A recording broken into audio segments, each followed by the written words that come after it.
Are you a fan of David Cho, the David artist? Cho, He's like a crazy yes, painter, yes. just brilliant, but also very eccentric. He has a Uh, show out. he has a show out. But back in the day, because I'm a big, when I'm in my office, I like to listen to podcasts Yep. like ourselves. Right, right. Hey, hi He did a guys. podcast with Asa Akira, who Yeah, yep. if you're The familiar with porn Asa star. Akira, if are you familiar with Asa Akira? I mean, not that familiar, but I'm familiar enough. So Asa Akira, if y'all are watching and listening to this right now, is a porn star. She's one of the best, and she's Asian. She's one of ours. One of ours. I'll claim Cheers her. to her. I love her. Very outspoken, very beautiful. But I love how she's just very outspoken. Speaks her mind. And she seems pretty sane, like pretty exactly. yeah. Wild, Very, like most people, but she seemed like saner than you would think a porn star would be. Yes. She's so because of that sanity, she's a lot of people book her. She's been on Bobby Lee's show, Tiger Belly. I think she was on Bobby Lee's brother show, Stevie Weeby, the Stevie Weeby show. She was like a member of Tiger Belly or at least one of the podcasts that he was on. One of his podcasts, like she was like one of the main for a long time. She was on the DVD ASA. That's what it is. Yes. Show. With David Cho. That's what it was. Because that's where Tiger Belly was essentially born. Was after DVD ASA. And I've been basically watching reruns of DVD ASA because I kind of came into DVD ASA after the fact. Yep. I wasn't too familiar with it. I was made aware because of their appearances, David and Asa's appearances on Tiger Belly. And as a Tiger Belly fan, I was like, oh, Tiger Belly was born on there. So, backtracking and just I'm loving it. David Cho is just a very eccentric, very open. He has a friend who is his custodian, who's also a comedian. Yes. I forgot his name, but I'm curious if you've ever ran into him. I haven't. As a comedian. I don't run into that crowd, unfortunately, for whatever reason. Just comedies like that. One thing about David Cho, but I'm sure the Asian comedy circle is small. That's why I was curious because there's not many of us. It is, but I'm not in that circle. Yeah. Well, there's layers too. They're kind of, I'm just going to go with, I'm just not in that circle. Let's go there. And I don't mean that like in any, whatever. It just, you are in my circle though, bro. That's all that matters. when you see like an Asian show, an Asian comedy show, all Asian faces, like mine isn't ever really one of those faces. And for whatever reason. Not yet. I don't know. We'll leave that one alone. But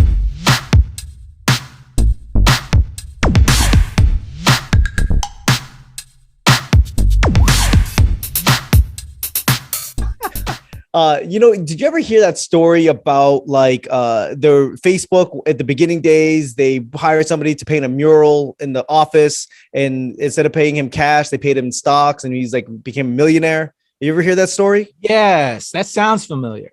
It's like this wife's tale, this internet urban legend, but that is in fact true, and that artist is in fact David Cho. Oh yeah, that's right. Yeah. Yes. Yeah. So I remember his origin story a little bit. Yeah, that is it. He was a famous, he was well renowned before he did that, and he was well off, and that's why he took the stock, because he didn't need the $3-4 grand or whatever. Yeah. But if you ever hear that story, that is actually David Cho. And I just love his realness. That's what I think is the most important thing I love about the guy. He's just very real and just that's very vulnerable. Yes. Very vulnerable. I kind of got into him. He made an appearance on the Joe Rogan podcast. Yeah. And that's where I first met him. But this was like, I think I'd only heard like 3 or 4 podcasts of Joe Rogan's before that. This was like right when I started doing comedy. And it was like, oh, David Cho. Okay. It's the first Asian guy that I've seen on Joe Rogan. And right. Yeah. One exactly. Of the few. And he kind of sparked my psychedelic curiosity, and I kind of experienced with some psychedelics because of him.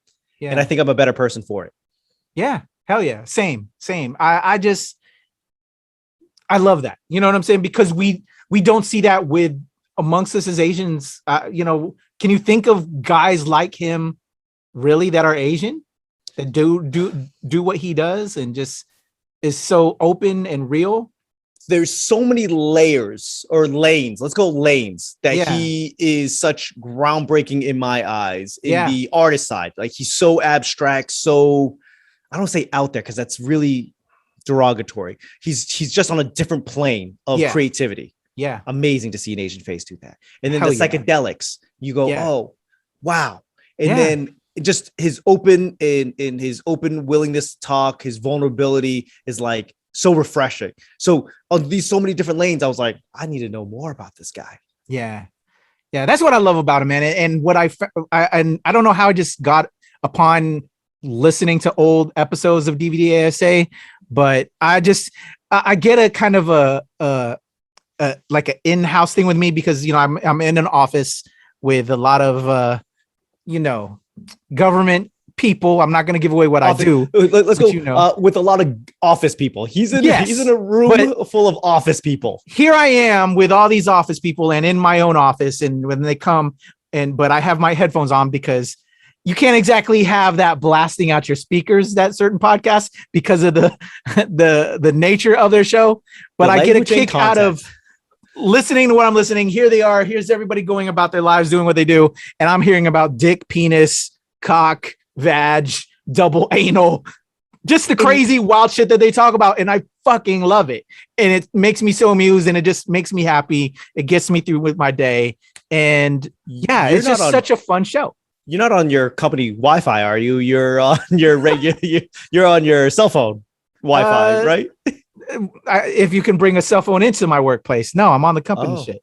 But they don't, they're not tracking that. They're not tracking that. Okay. Just making sure. Anyway, because I have trust issues. I don't connect to any Wi-Fi when I'm listening to they block certain things. It's certain. So there's a way this podcast makes it through. And of course, I'm very careful with that, but but it's amusing. It's amusing as fuck. We're going to that I'm listening to this wild shit, right? As these people are going about their day and I love it. Yeah. It's just something I've been doing lately and getting a kick out of. And there's vulgar for the sake of being vulgar, but I think their stories are like, they sound vulgar, but they're actual stories, and they're like exactly. All of the vulgar has a place, and it's not fortuitous. I love that you said that because even though they're saying words, because it's just fucking words too. At the end of the day, people, you know what I'm saying? They're grown adults, but they're talking about certain things. You know what I'm saying? Yes, some stuff is for a laugh, but it's actual educated conversation, real talk. And that's what just amuses me, and I love it. And so DVD ASA, y'all. It's kind of hard to find streaming, but you can find it's an archive channel, which is where I found it. Okay, enjoy it. Because if I remember correctly, I remember them having a conversation about actually taking it all down off of YouTube and stuff. And it's all gone. Yeah, that's where you can't find it. But there's certain sites that I can help you out with if you want to find it, brother. Appreciate it. Not like the sites I know that you frequent. Because I'm not down with that. But I'm all about my convenience. It's not even about the $5 for Reddit. It's like I just need one place so I can get all of it. That's what I do. I apologize. So just a recommendation. There's my recommendation. If you, for those watching, listening, DVD ASA, you want to support fellow Asians, Asa, Akira, and David show. I would recommend that show. Would you have a recommendation for me, Lloyd, as something else to check out that you listen to that you might have found and is intriguing you? No, and it doesn't have to be Asian, although we love to highlight our people. Yeah, I've been so busy lately and the work is just piling up. I haven't really been dedicating much time to podcasts. I've been dedicating a lot of time to audiobooks. Ooh, what are you listening to? So right now, I just finished for the comedy side. I just finished listening to the Steve Martin Born Standing Up. Okay. Which is funny because I've got a library card. In the libraries now, a lot of them have a e-card, and you can put that e-card into Libby, an app, and then you get audiobooks. So hold on one second. Dude, I have a recommendation for you. There's what is it? Hoopla and Canopy. Those are two sites that work with libraries. And if you go to Hoopla or Canopy, you put in like your card number, and you can set up an account, and you can check out all the media that they have available there. digital music, movies, TVs, books.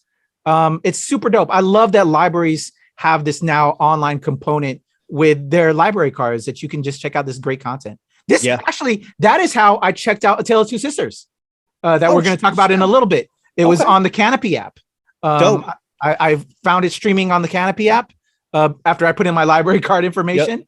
And I was able to watch it that way. And I've got like 6 library cards. There you go. So it's like, I got to go find it. So it's a book I'm looking for. I've got 6 different places. But so I just listened to the Steve Martin Born Standing Up. Dope. And this is actually really interesting, talking about kind of comedy in the 60s and 70s. And I learned a lot about Steve Martin I didn't know about prior. I vaguely knew that he was a stand-up. That cover looks like my parents were big Steve Martin fans, and I remember them having a long album, the LP. That looks like the cover to the LP from what I recall. I kind of didn't know I know him as an actor, right? Because I grew up in the 80s. I know him as an actor. And just kind of like listening to how he solidified his very obscure genre of comedy was very, very interesting. So I definitely think I got a kick out of that. I finished this is not a t-shirt. This is Bobby Hundreds, the Hundreds clothing founder. Yeah, I'm familiar. This not is with that book, but familiar with the person, I think. Right. And the brand, Atom Bomb, the Big Bomb. Yeah. That's a great book if you are learning how to be an entrepreneur. I love it. I love you're doing that. Yeah. So there's that. And then I think going back into our Asian American thing, I am listening to right now on Gold Mountain. And it talks about the Chinese American during the gold rush and a family's tale. Oh, dope.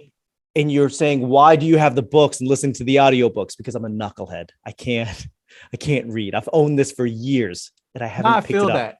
I'm with you. No, bro. I'm sometimes, or I start off reading and then time being what it is, I find myself in the car, can't exactly read while you're driving. So the audiobooks are perfect for that. Especially, you know, I live in the DC area. You used to live in the DC area. Audiobooks are the shiznit and highly recommend just to get that creativity and brain thinking and all that. I love it. Also, it almost feels like your conversation. Someone's telling me a story, and then you go page 1. And the fact that you can play it at 1.5 speed is freaking amazing.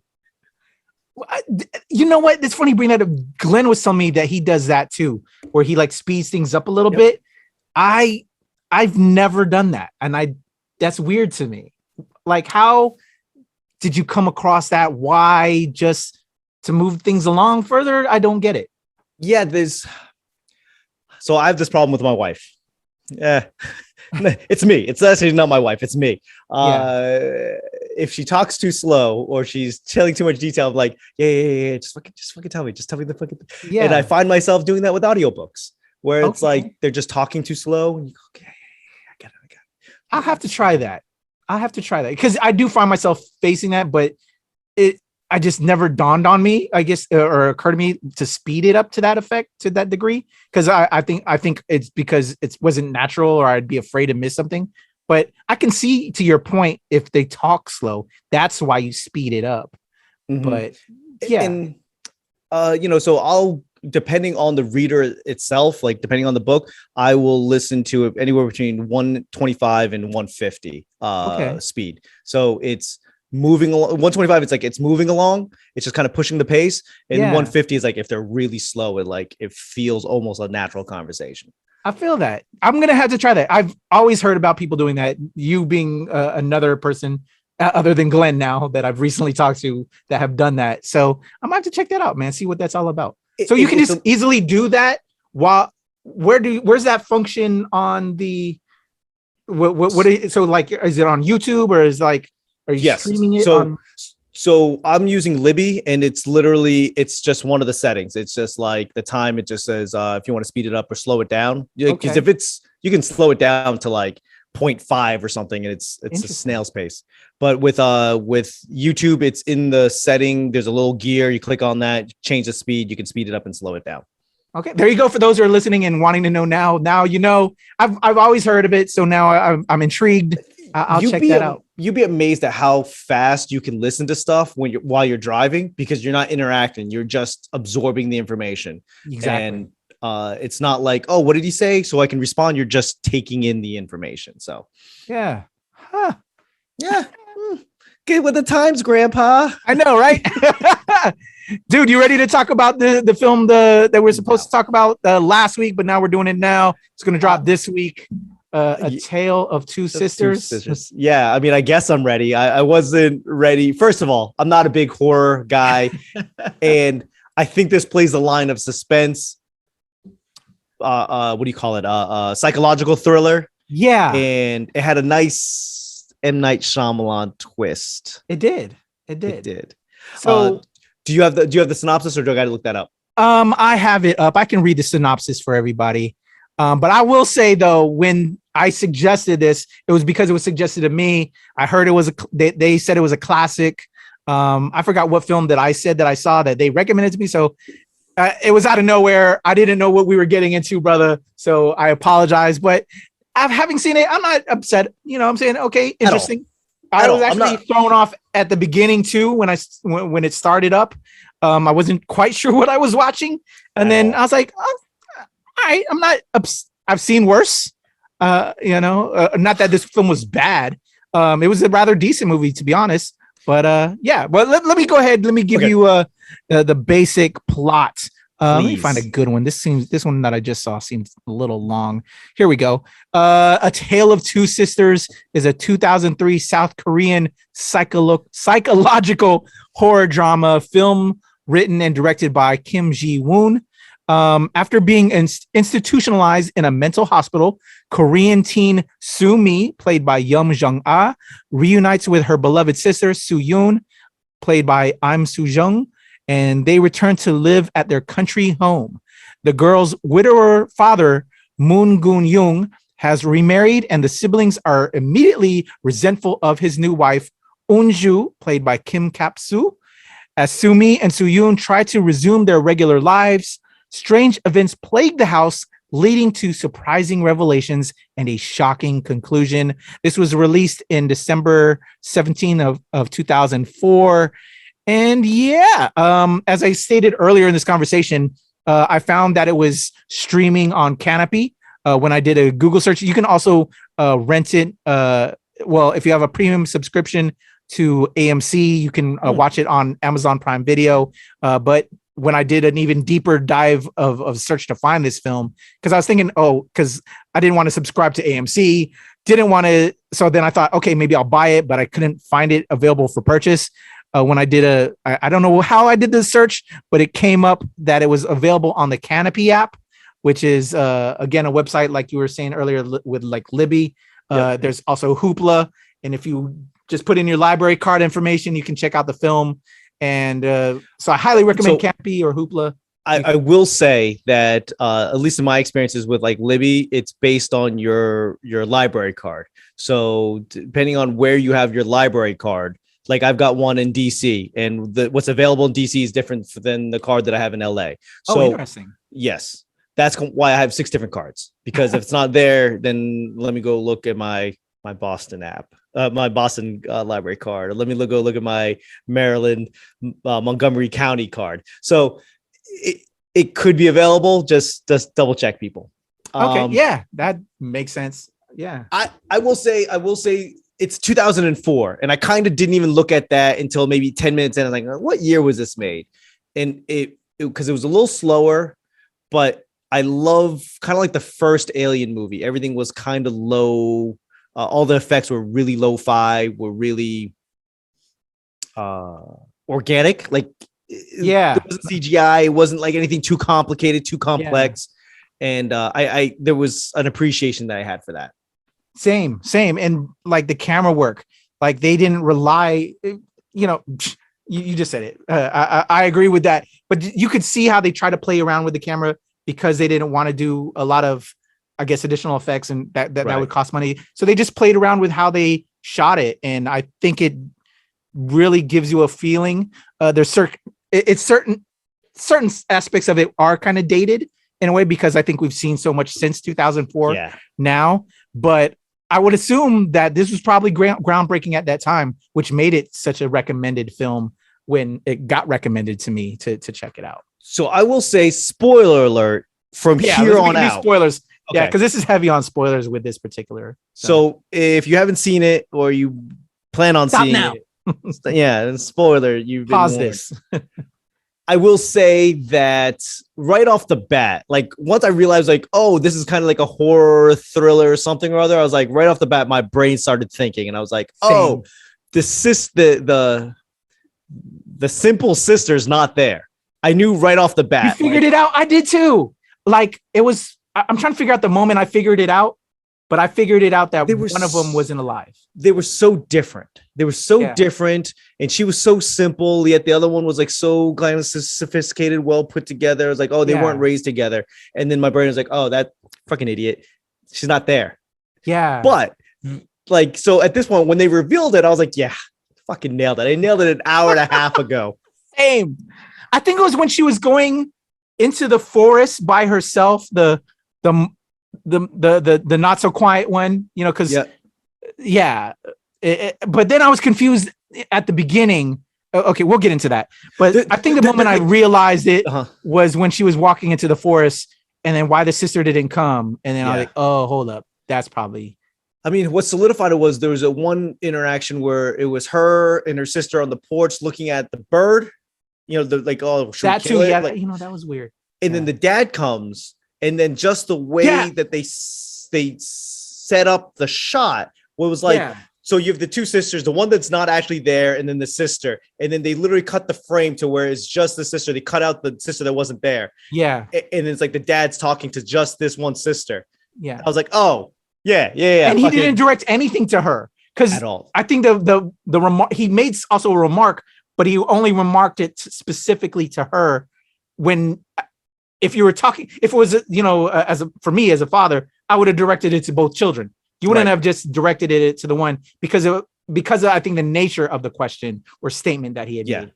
So it was all of that. I think the combination of like the frame that you said, and then that because the frame wasn't even that she was in the middle. Like the frame literally was like this, and you just saw like wall.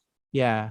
And then the dad was like, right, you know, you could tell that the dad was like off camera just right here. So I was like, oh, that's just a weird shot. Like, but it didn't mess up the movie for me though at that moment. So like, even though you figured it out too kind of early on as well, did it mess it up for you, or were you still okay? Because I was okay. No, but now I was intrigued. I was like, what the fuck is really going on? What the fuck are they going to talk about for the next half hour? That's like, there was still a half hour left. And I was like, oh, nailed it. And I look at it like, oh shit, they got another half hour. What the fuck? Yeah. Okay. Yeah. I did look at the time.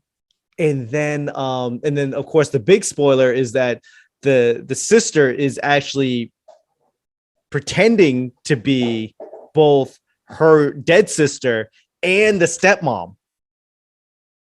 You didn't catch that? No. Yeah, there was that. So that whole time, I sort of got lost. So I figured out the sister was dead. Then, so there was that. Then we see the thing with the mom, right? But then the whole thing with the mom. No, wait. The stepmom is never there. The stepmom doesn't show up until literally at the end, which you see like it's just it's like a close-up shot and you just see kind of the suit. Yeah, I remember that. Yeah. So she was playing like some weird disassociative whatever disorder. She was portraying herself, her dead sister, and the stepmom. So whenever you see the stepmom is either a figment of her imagination or that is her. Now, hold up. Now I'm all the way fucked up. I knew that was there to a degree, yes. Because that was like I remember the big reveal, but then where the camera spins. And yes. Like her, yeah. So then what? Fuck. I need to watch like a whole nother like breakdown on this. I don't know what the kid under like that the supernatural stuff. I feel like that was like a plot that they literally just kind of. Yeah, that was to fuck with you. I think that was all in the head, additional material. But then you know, so after that reveal though, we had the thing that explained everything that happened. That the sister died with the cabinet because she didn't respond, and then we see the anger there. between the mom, well, the stepmom and the other child, right? That was the big finale. My understanding was that the mom, so the stepmom was like hired. Well, I don't want to say hired, but she was there to help the mom because the mom was having mental issues or something. And the mom killed herself, and that's when the other daughter found her. Yes, in the cabinet, in the armoire, the wardrobe, and she was like trying to save her or something, and then the armoire fell on her. And then the stepmom, the soon-to-be stepmom, came in and saw it, and then she just left. Yeah, didn't do anything about it. Then runs into the other sister. They have their whole argument, and she's like, "You know what? Then fuck it. I'm not going to save either of your family because you pissed me off." And then the sister fucked up when she should have done it, but then feels it, but didn't do anything because she wasn't. That's when I'm all fucked up. But I'm also going back to the fact, like you were saying, that how she associated herself with his sister. And actually, if I also rewind it back, remember the beginning, the mental hospital? So here's where I'm now all fucked up and confused. Like the film opens in the mental hospital, but then when I was watching it, me already trying to break it down as a filmmaker, I was like, this has to be the finale that we're seeing at the front end. But then now I'm confused because then it goes into, hey, you were coming up from somewhere we were at. So then hold up. They were institutionalized, but one got taken out. And so that was that explanation. But then I'm like, hold up. No, that still has to be the beginning that I'm seeing at the front end. I couldn't tell. Yeah. I couldn't tell if at the beginning, that scene where they're reviewing her file, if that was at the beginning or if that was at the end. And for whatever reason in my mind, I just assumed, oh, that is now. And that we're going to replay how we got there. And I guess at the end, it doesn't matter because she either started at a mental institute, but she definitely ended up in a mental institute. So exactly. Matter. And that's where I'm like slightly confused about. But I wanted this. I thought the aunt lived or the stepmom lived, but now she didn't live. No, she lived. But then that's where I'm confused. Where that she was playing her in her head. Oh, okay. So like, what is the actual story? Or are we just seeing, or were we always in the hospital this whole time? Because it started off with that. Okay. You know what I'm saying? Because that's where I'm confused. So the stepmom is an actual person, and she doesn't actually show up until the end. All of the times you see the stepmom, it's either a figment of, we're going to call it the main character, the main character's imagination, or when you see the dad interacting with her, with the stepmom, that is actually the dad interacting with the main character. Yeah. So the cuts and everything on the simple sister's arms, I like that simple sister compared to. Sorry for everybody watching this if taking offense, but it's trying to just label it. And I don't mean like simple as in like she's the way she dresses, her thought process, everything is simple. Yeah. So she has scratches on her arm, and it's actually the main character's arm that the main character did to herself when she was disassociating herself and thinking that she was a stepmom. Got it. Okay, so we've established that a lot of that is in the head. Now now I'm thinking about other elements that I'm slightly confused on. Sure. And again, we brought up where they had the scary element where they're trying to do something. That kind of throws me off now.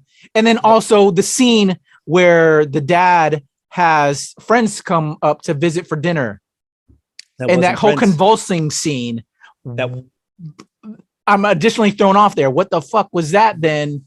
That wasn't that wasn't friends. That was the other daughter, because when they were driving, when the guy and the girl, the dinner guests, the guy and the girl that convulsed, her boyfriend or husband or whatever, when they're driving home, you could see her just kind of being like looking out the window, and she's like, I'm sorry, your dad asked us to bring you, like, I believe that was like an older sister. So I thought that was just kind of like a weird thing to show that like the mom had issues, the older sister had issues, the younger sister has issues, the youngest sister's dead. Now I'm thinking about the photograph. So that's where we could have seen where all the family members are. Yes. There was the two, then there was the mom, and then there was the other woman, but then that wasn't there. So there was a third kid. I believe If that's I look the at the third kid. photograph, you know what I'm talking about. You know what I'm talking Yeah. about. When she's going through the photo. That was brought up. If So I see the there's a photograph, then that'll help me mentally. yeah. So there was she's the third sister. There was 3 kids. Yes. Shit. 3 sisters. Yeah. 2 wives. Yeah. 2 wives and a dad. And the dad, like, apparently just issues run through the entire family. Holy shit. That's what I got from it. Yeah.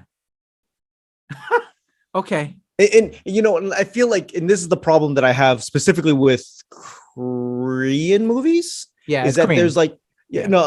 I think I have issues with a lot of the Asian movies in general, but more specifically Korean, because we're talking about it. It's Yeah. like there's cultural things that I feel like I'm just missing. Like, yeah. And I have trust issues when it comes to translations. Like whatever translates, like, is that what they really said?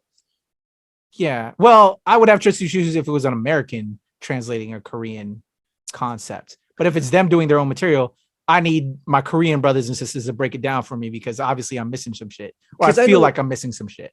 We'll talk about this when we talk about Shang-Chi, but I know that there's things that translate directly and there's things that are very like idiom-esque. Yeah. And it doesn't make sense. And then they try to like, oh, well, I guess they kind of mean this, and then just put it out there. So again, just in general, subtitles on a language I don't understand, I'm always like, oh, is that like, and also like the spelling, you know, did he mean she or did he mean he? When he said he, did he mean she? Like those make different things in conversation. Yeah. You're right. Because also cultural. It's like, oh, you call everybody uncle, but he's not actually your uncle. Like, you know, those weird things. Yeah. Because they said that too. Yeah. And I was like, hold up. But then that was another thing that fucks me up, because it had me confused when the mom said that. So crazy shit. So do you think the stepmom was abusive? Like when we're looking, that made her also fucked up. So now that we kind of figured that a lot of shit was in their head, and then a lot of stuff might have been completely in her head and half baked.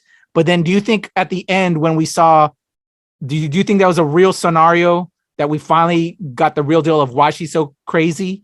Was when we saw that the sister died with the bomb, and then the actual back and forth between the two of them with the stepmom and the daughter, you know, you'll actually call me mom, when we had that kind of, do you think that was the actual reality there? I don't think the stepmom is, I mean, I guess the fact that she just let the kid die, right? I mean, that's bad, but I don't think she is as bad at, okay, besides that, if you could overlook the fact that she just let the kid die, right?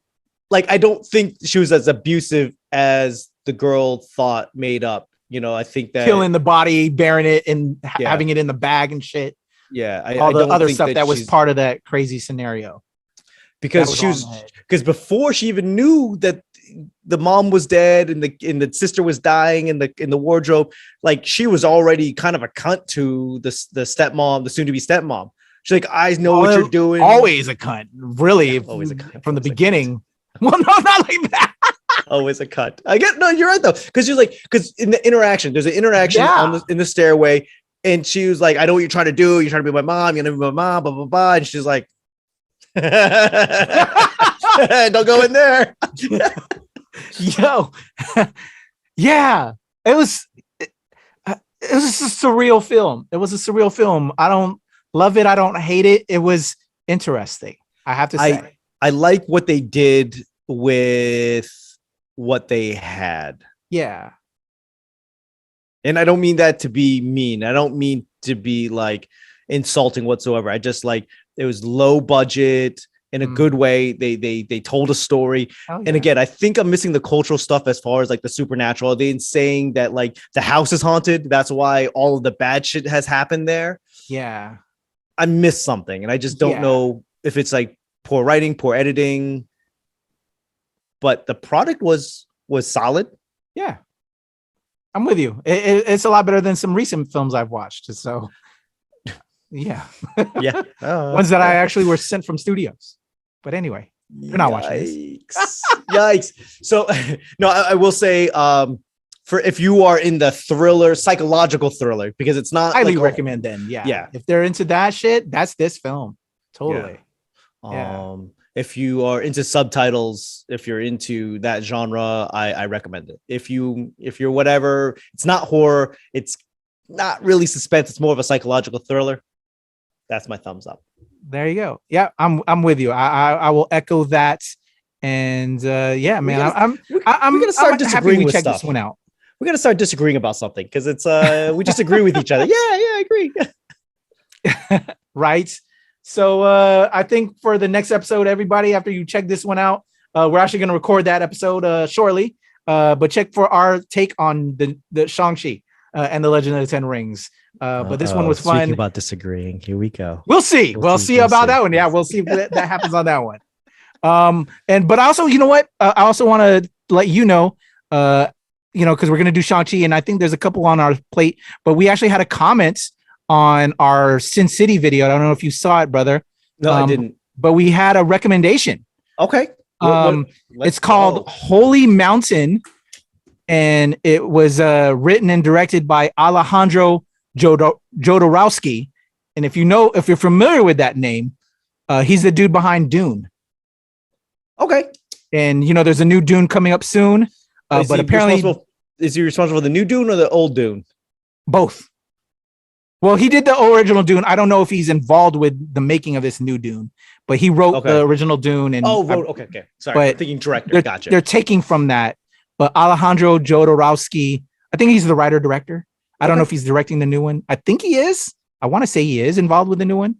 But it looks good. Don't bet on don't take my word for that. But Holy Mountain was one of his earlier films. And this guy Tacit Turn recommended it to us. Okay. Thank you very much. Yeah. Sorry. And he also added some other additional recommendations, but I think we'll look at this one out the gate.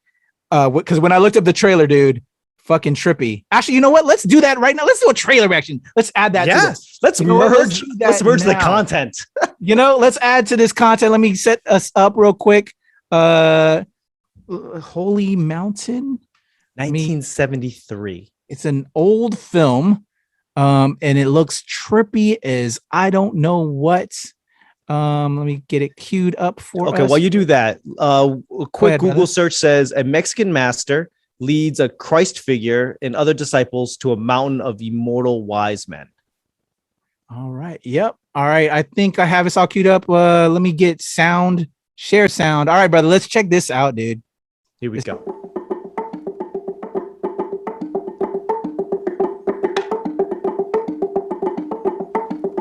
So this is 1973. Yep. All right. Okay, I'm out.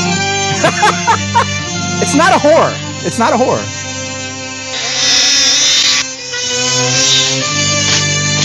What the fuck? Holy shit. I like the symbolism. I don't know the symbolism that well.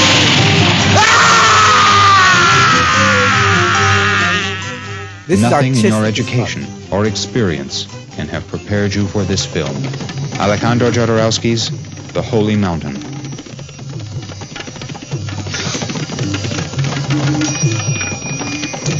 This is wild shit right here. Yeah, I'm not high enough. These visuals are insane. Hey, there's peeing. This is artistic shit, bro. The Holy Mountain is a film completely outside the entire tradition of motion picture art. Yeah, it is. I concur. What is this shit? Calf implants. Holy shit. Wow. What the fuck? It is outside the tradition of modern theater. Dude, you gotta watch this. We have to watch this. I'm gonna have nightmares. Holy shit. We got some crazy fans, bro. But I'm with it. I'm with it. I like interesting. What the fuck is that gun, bro? Now, where's that gun gonna go?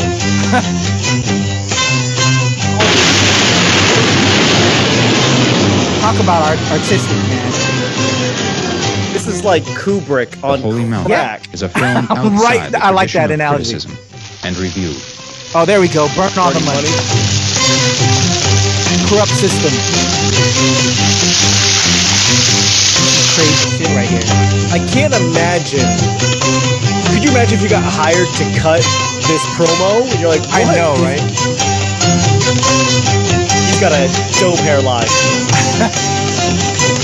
All right, I think that's it. The Holy Mountain, y'all. Woo! All right, Okay. there we go. Let me. Bro. Do you remember when we were watching Raised by Wolves, and I was like, I'm having a real hard time with like just the props. You know, it's like really chintzy 1970s props. Yeah. This is all 1970s chintzy props. I'm gonna have a real difficult time with this one visually. Yeah. The artist in me, the wild, it's fitting. We started off talking about David Cho. And now we end off with Holy Mountain, Alejandro Jodorowsky, who brought us Dune. Crazy. Okay, I will confess. I have a hard time watching Kubrick films just because it's dated. Like as far as like, yeah, I'm with you on some like the dated look to it, but and also movies like Clockwork Orange, it's dated, like the visuals. So I have a hard time with that. But also, it's like it's so out there, I can't follow along. And then you have this where it goes, you thought that was far out. We're going to take it up a whole nother level. How long is this film? Let me see how long this film is. 37 minutes. Let's go. How many minutes? I don't know. 114 minutes. So almost 2 hours. Yikes. I think I could risk it. I feel we have to. Okay. We got to do a recommendation from the audience. Yeah, you're absolutely right. It's crazy as shit. If this spawns horrific movie to reviews, horrific reviews or recommendations, if they keep on giving us crazy shit like this, bro, like, I don't know, y'all. I don't know. But I love that we got a recommendation. I love that somebody cares. So thank you very much. Yeah. Taciturn. What did he was like, what did he say? Bro, I have a trippy as fuck movie recommendation that you will blow your mind and you won't find it on any streaming service. Holy Mountain by Alejandro Jodorowsky. As soon as you said Alejandro Jodorowsky, because I'm familiar with the person, I knew he did Dune. I was like, yo, I'm in. And then I was like, I watched the trailer. Holy shit. Yeah, this imagery you say, but I didn't see this particular trailer. I saw a different trailer when he recommended it to us. Also, so now this kind of gave us a lot more that I'm like, okay, this is a little wild. I had a hard time with Dune, and I think maybe because I was watching, Star Trek and Star Wars at the time. Just because it didn't make sense, and then everything was Sandworms. just really chintzy, just didn't look right. I'm not gonna say I found Holy Mountain on my streaming site, but if you do need a link, I will send it to you, sir. Okay, you know what? Do that, but I hope it's on the. You kill me with that, brother. But okay, so Taciturn, thanks for the recommendation. We'll add that to the list. He said you're not going to find it on any streaming site, so that is true. Okay, he led with that. For the people, I will follow your path. Although I was going to look to see if it is available. How about that? I'm going to watch it, and then you go find it. If you can find it, or if you can't find it, let me know. Yeah. I'll send you the link. Okay. Because I like to do right by it. Yeah. I know. Right. Okay. I'm just saying this is going to be a rough one. I'm not going to lie. I am going to have a real hard time with this one. Yeah. I hope you at least finish it because the Sin City we did, you didn't even, you already were closed off. I hope this isn't the same one. I'm only putting myself through this one. I will say, with all due respect, it wasn't like I stopped Sin City in the middle. I got to the end of the vignette. Like whichever the second vignette, third vignette, and I was like, okay, I've seen enough. I'm not on board. We have to finish it all though. I think we have to in the future finish it all. Fine. If I start doing this podcast with my ear pods in, I'm listening to different podcasts because I feel like I'm in a cubicle, sir. Dude. I just looked at some of the more of his thread. So he says that this Holy Mountain is in Taciturn's top 3 movies, but they're all equally ranked. So he also recommends check it out in the comments. So Okay. I'm curious on this guy's say. So he said the Holy Mountain is in his top 3 films. Okay. Taciturn, I'm not disrespecting, man. The craziness was blowing us away right now. But he also recommended Hourglass Sanatorium. So for everybody else that are watching this, let us know if you recommend Holy Mountain. But also he recommended Hourglass Sanatorium by Wachichik's Jersey. I'm probably mispronouncing that name. And he also recommended On the Silver Globe by Andres Zulawski. And I'm probably butchering the name there too. So Taciturn, thanks for the recommendation. I'm curious how old you are because these seem like old school films. So, but I'm all for checking out some older type joints. So it'll be interesting. And we'll try and get you a review for Holy Mountain. And if anyone goes in the comments saying don't watch any of those 3 movies because something the soul, something about my soul is in jeopardy, I get it. I tell jokes for a living. My soul's always compromised. So we'll watch it. We'll see how it goes. I'll watch the whole thing. I swear to your God and mine, I will watch it. All right, so y'all check out, look for that. But we're also going to give you Shang-Chi in the next episode. But for Tale of Two Sisters, we agree. It was good. Thumbs up. It was interesting, and definitely recommend it for the psychological horror types. Like I said, I wouldn't even categorize it as horror. It was just a psychological thriller. Psychological thriller. I'll give it that. All right, man. Great. There is our take. Another Kuya and the Kid in the bag. Kuya Loy, how can they hit you up, man? Kuya P, thank you for asking. Loy Lee Comedy across all of your social media websites. LOYLEE Comedy. Kuya and the Kid. We got NRW. We got I'm Gonna Get in Trouble podcast. I got the Short Pale and Handsome podcast, which is coming back because I'm finally in a mental space because of you. Well, because of you, my friend. I feel better about life in general. So I'm back, full throttle, full speed ahead. I can't wait to see them, man. When are you going to get all of your handles in line, sir? Your handles are all over the place. Right. I should set that up. You know what? I'll look into that. I will take that, see if I can't update it, see how much if that costs me something to do. But I think I would like to do that. You're right. I should do that. Just makes sense. For branding, for all things, it's just easier when you're doing stuff like, hey, this is just Google that. So let me go ahead and do it. Let's see if this is the last time I say that. All right, so here we go. Because now I'm on the spot. My boy put me out there like that. But fuck it. It's all good. I love him anyway. Loy Lee Comedy. Make sure you follow my brother everywhere at Loy Lee Comedy and check out everything he's doing because he's just cool, man. My brother. Fucking love you. For your boy, Kuya P, you can follow me at Strange Since 1977. Also at Temple Far East. One of those is Twitter. One of those is IG. Over at TikTok, the legend Kuya P.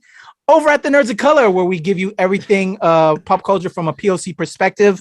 And that's where you can also find my Show Pal Show, where I give you that Philippine X content. And of course, over here with Kuya and the Kid and my brother Loy Lee at the NRW and at New Release Wednesday, where nerds rule the world. There you go. See, what I'm doing is in that whole breakdown is because I'm on 2 other channels.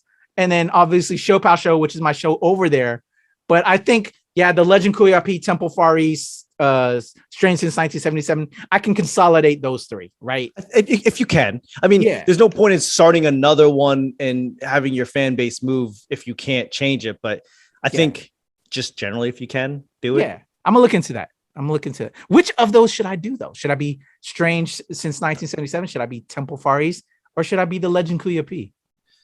How do you spell the Legend Kuya P? How do you spell the title? Exactly how I said. It's just all together. The Legend Kuya P. Yeah, then go. I would go with that. Okay. I look numbers. Nobody likes numbers. I will say my actor people told me I should put my name everything, but I don't want it. I'm Kuya P here, host game. When I'm Patrick Michael Strange, that's the actor. That's has to be separate. And they're like, I don't want to put that on the host stuff because I'm a different personality. Yeah, I'm going to go with you don't want numbers if you can avoid it. Yeah. You don't want to spell things weird if you can avoid it. You don't want underscores if you can avoid it. You don't want like weird punctuation if you can avoid it. And if it's just the Legend Kuya P. It's simple. I think so. All right. Good recommendations. If y'all watching this and y'all are doing the same thing, Lloyd just schooled us all up. I appreciate that, my brother. All right, check us out next episode with Shang-Chi and the Legend of the Ten Rings. Boom, boom. All right. I don't know what this is. Am I riding a bike?